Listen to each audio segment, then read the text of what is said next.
Bonjour à toutes et à tous. Dans cette vidéo, nous allons voir comment ranger un petit peu les éléments que l'on va concevoir.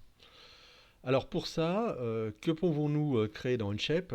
Dans un premier temps, évidemment, on va pouvoir créer différents fichiers, fichiers de pièces, fichiers assemblage, etc., etc. On va pouvoir créer ensuite ce qu'on appelle des documents, et ces documents, on va les mettre dans des dossiers. On va voir un petit peu comment on s'organise avec tout ça. En plus, on peut créer des étiquettes, ça je l'utilise beaucoup moins. Alors, dans les dossiers, par exemple, si je prends ici un extrait de l'arborescence que j'ai, de mon arborescence sur Onshape, voilà, moi j'ai un certain nombre de dossiers, dossiers pour formation, didacticiel, projet perso, etc.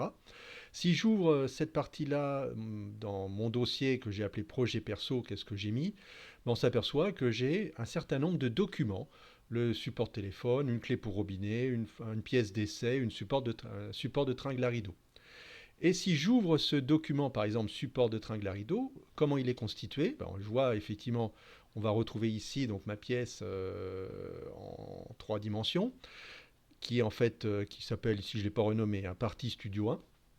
Et puis on va retrouver cette pièce-là que j'ai enregistrée en format STL et une bibliothèque de matériaux que je lui ai affectée. Il faut bien voir donc que ces éléments-là, tous ces éléments-là, ce sont des fichiers à part.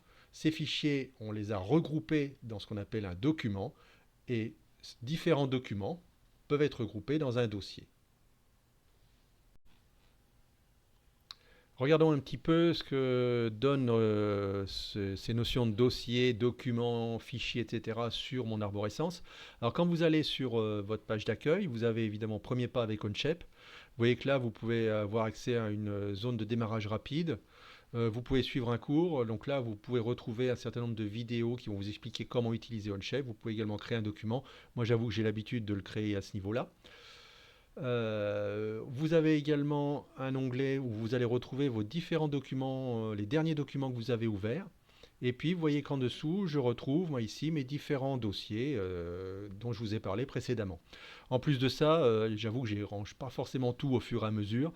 Donc, vous voyez, j'ai encore un certain nombre de pièces que je n'ai pas encore rangées dans les dossiers. Voilà.